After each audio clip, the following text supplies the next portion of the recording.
Noodles রান্না করেছি, ইফতার ready করেছি। অনেক দিন পর নিজ হাতে ভর্তা বানিয়ে খেয়েছি। সেই সব মিলিয়ে থাকছে আজকের এই ভিডিওটা। হ্যালো এভরিওয়ান, আসসালামু আলাইকুম। Welcome to my another new blog video.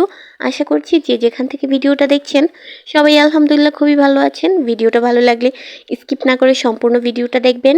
ইচ্ছে করছিল নুডলস রান্না করতে, অনেক দিন হয়েছে রান্নাবান্না তেমন করি না। বাসায় আসার পর থেকে আম্মুই সব কিছু রান্না করে, তো মাঝে মধ্যে হচ্ছে আমি রান্না করি, কিন্তু অনেক দিন যাবত আমি নুডলস রান্না করছি না। তো ভাবলাম যে আজকে নুডলস রান্না করি, তার জন্য হচ্ছে নুডলস রান্না করেছিলাম। রান্না করার আগে আমি সব কিছু কেটে ধুয়ে পরিষ্কার করে নিয়েছি। আমার কাছে মনে হয় রান্না করার জন্য সব কিছু যদি আগে রেডি করা থাকে তাহলে রান্নাটা খুবই সহজ হয়ে যায়। তো তার জন্যই হচ্ছে আমি আগে সব কিছু কেটে ধুয়ে পরিষ্কার করে রেডি করে নিয়ে তারপর রান্না করি। নুডলস রান্না যেহেতু সবাই পারে মোটামুটি, তার জন্য আর নতুন করে আমি রেসিপি বললাম না। তো আপনারা হয়তো দেখতেই পাচ্ছেন যে আমি কিভাবে নুডলস রান্না করেছি। নুডলসের কালারটা খুবই সুন্দর হয়েছিল আর খেতেও অনেক মজা হয়েছিল।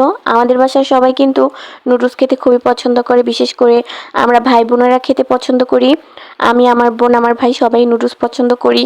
তো বাসায় যখন নুডলস রান্না করা হয় তো সবার জন্যই হচ্ছে আমি রান্না করি। আজকে নুডলস খেয়ে সবাই বলছিল নুডলসটা অনেক মজা হয়েছে।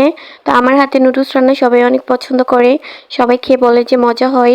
তো তার জন্য হচ্ছে ম্যাক্সিমাম সময় আমি নুডলস রান্না করি। তো এবার হচ্ছে অনেক দিন পর রান্না করেছি। আরেকটা কথা, আমি শুনেছি নুডলস রান্না করতে পারা মেয়েগুলো নাকি অনেক কিউট হয়। কি বলেন আপুরা, এটা কি সত্যিই নাকি? আমার কাছে তো মনে হয় আসলেই তাই। নুডলস, পাস্তা এগুলো রান্না করতে পারা মেয়েগুলো কিন্তু আসলেই অনেক কিউট হয়। তো যাই হোক, আমার কিউট কিউট আপুরা যারা আমার ভিডিও দেখেন তারা অবশ্যই কমেন্টের মাধ্যমে জানাবেন আমার নুডলস রান্নাটা কেমন হয়েছে।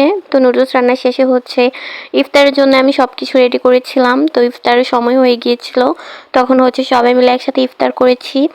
ইফতার করার পর হচ্ছে আম্মুকে বলেছিলাম ভর্তা বানানোর জন্য। তো আম্মু হচ্ছে আমাকে সব কিছু কেটে রেডি করে দিয়েছে, বলছিল আমাকে ভর্তাটা বানানোর জন্য।